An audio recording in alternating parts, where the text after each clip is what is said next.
Since its founding, WNL has prided itself on the beauty of its campus. The numerous historical landmarks like the colonnade lend themselves to a reminiscent atmosphere and attractive architecture.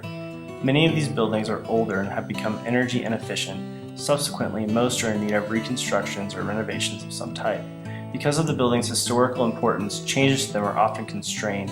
There is the constant struggle to maintain parts of the original work while making the buildings more environmentally sustainable. WNL is gradually making progress. Recent renovations to the colonnade, including Newcomb, have preserved some of the original architecture while also making some sustainable changes.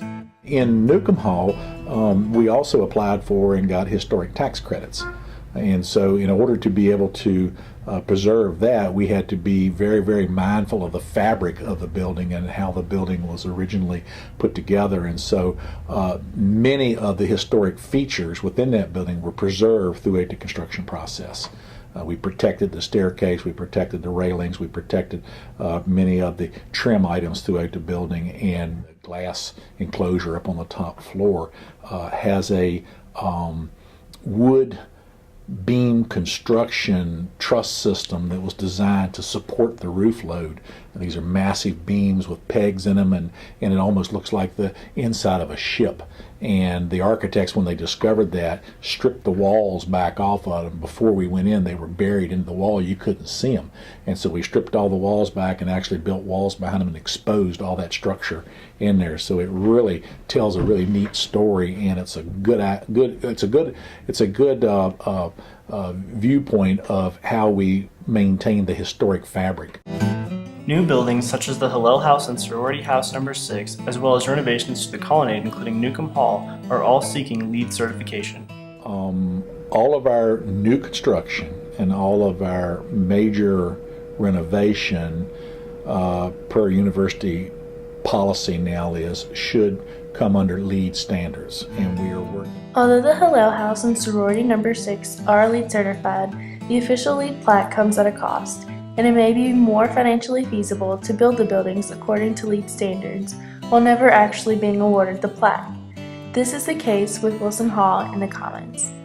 All of these construction projects culminate to help WNL reach its goal of carbon neutrality by 2050, a big part of the school's climate action plan, of which our membership to the President's climate commitment is also a part. The Climate Action Plan kind of maps out all the various steps that are in there and what we can do to achieve our neutrality.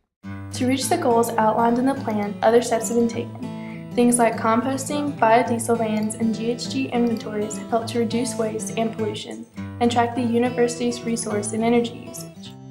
The idea behind having this greenhouse gas inventory done every other year, it's actually part of the President's climate commitment, which President Ruscio signed on to. And the idea is to sort of track your progress. The university is looking into bigger steps such as solar panels and the 5x5 plan. One of the things included in the 5x5 plan is a collaborative learning lab.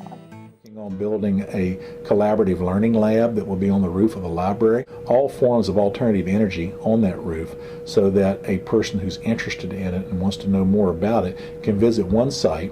The roof itself will be of a green roof type technology where there will be sedum plantings and perhaps some small shrubberies, and then they will have solar voltaic, there will be a solar thermal system, there will be a small wind system, and perhaps a solar hot air reclaim system for the main air handling system. These systems will all be there where individuals can walk up and be out near them and see them and look at them. WNL is headed in the right direction, but there's ample room for improvement. The STARS assessment made some of these improvements more obvious. Actions like creating an air travel policy and more local offsets programs will award the school more credits for STARS and benefit the school. There's a local project. You have local cooperatives, cooperators that you can go out and you can say, I want to look at your, go to a dairy farm, for instance, and look at a methane capture project. And you know that it's working, you know that it's doing something. Also, our policies for sustainable development need to be documented, and the school should make students more aware that the biggest improvements the school can make involve our daily behaviors. Who knows, maybe in 2050 we'll be hosting perspectives in carbon neutral dorms. As a final thought, the building itself is going to be a 100-year building, but it'll have 15 or 20-year-old systems in them. So we need to design the building around the fact that the building itself, the envelope, will outlast all of us, but the mechanical systems in it won't.